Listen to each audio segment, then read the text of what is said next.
Hello mes petits guys, on se retrouve pour la deuxième partie de la conception de la robe d'Emily des Noces Funèbres. Si vous avez toujours pas vu la partie 1, je vous invite à aller la voir, comme ça vous voyez le déroulement logique de la vidéo et du coup de la conception de cette robe. Du coup je reprends directement là où je vous avais laissé.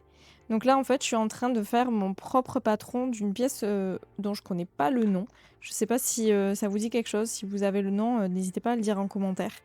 Du coup, je fais le patron de cette pièce, c'est comme un petit corset de cou, ça ressemble vachement aux ambiances très victoriennes et je trouvais que c'était vachement cohérent avec l'ambiance du film, du coup Les Noces Funèbres, vu que ça se passe, je crois, dans les mêmes années.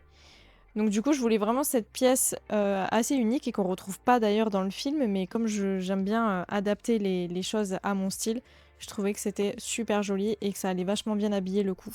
Donc ça va être la même composition que le corset, donc les doublures avec cette récupération de sweat, donc une matière très agréable à porter, très douce, et ce qui va donner ce côté un peu plus rigide et un peu plus épais, parce que le tissu satiné qui va recouvrir le dessus, donc le même que le corset aussi, est beaucoup plus fin, il est très fluide et très élastique comme je vous avais expliqué dans la première vidéo. Donc là je viens mettre toutes les pièces que j'ai découpées de mon propre patron.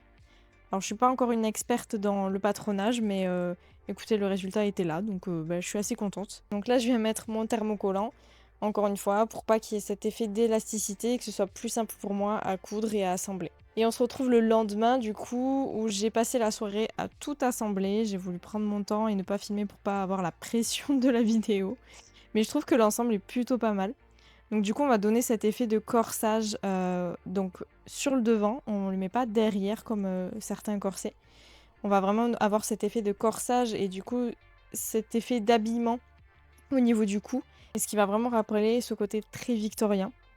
Donc je viens faire mes petits trous avec mes petites machines à œillets et je mets mes œillets qui sont en acier et qui du coup ne bougent pas si la modèle veut passer la tenue à la machine ou la laver à la main. Et ensuite, je viens rajouter mes petites décos parce que moi, plus il y en a, plus j'adore.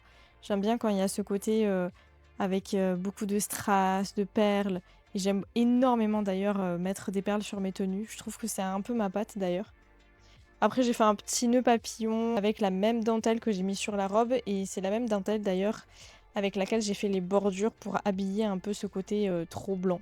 Et après, j'ai passé littéralement une journée entière à broder qu'un seul côté de ce petit corset de cou. Je voulais absolument mettre des perles et en plus, j'ai fait un peu cet effet perle qui coule, entre guillemets. Je voulais vraiment rappeler ce côté triste que a Emily tout le long du film et du coup faire un clin d'œil aux larmes qui coulent. Ensuite, je suis venue faire une petite préparation assez spéciale. C'est vraiment du fait maison dans un petit récipient à pchit et faites pas genre vous aussi vous dites pchit et pas vaporisateur. Donc dans un tout petit vaporisateur, du coup, j'ai mélangé de l'eau avec de la peinture à textile. Alors j'ai fait plusieurs tests en amont pour pas laisser partir la modèle avec une préparation où on sait pas trop le résultat. Surtout si, encore une fois, elle décide de la passer à la machine ou de la laver à la main.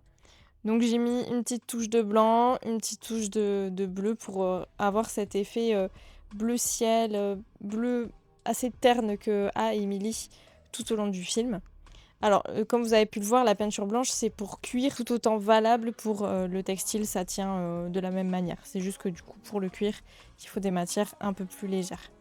Et du coup, je vais venir asperger cette préparation sur toutes les bordures de la robe pour avoir cet effet un peu sali, mais avec ce même bleu que a Emily sur sa peau et le bleu qui règne vachement dans le film. Et ensuite, j'ai découpé, donc toujours avec cette même matière, ce satiné fluide et élastique, j'ai découpé 3 petits morceaux. Alors vous allez voir qu'il y en a 3, mais j'en ai utilisé que 2.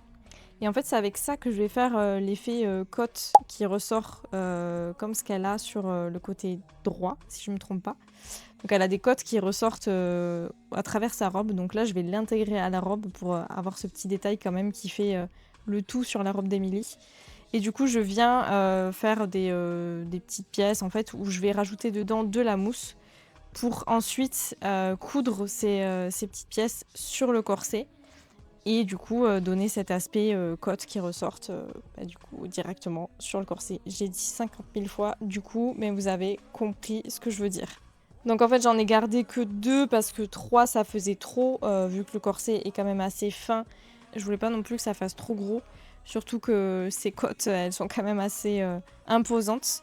Donc 2 ça suffisait largement. Donc après avoir cousu, ces 2 petites côtes sur le corset, je suis venue encore une fois broder sur le corset parce que j'adore broder les perles, j'adore mettre des perles partout sur mes créations. Je trouve que les perles ça, je sais pas, ça rajoute un truc mais juste exceptionnel.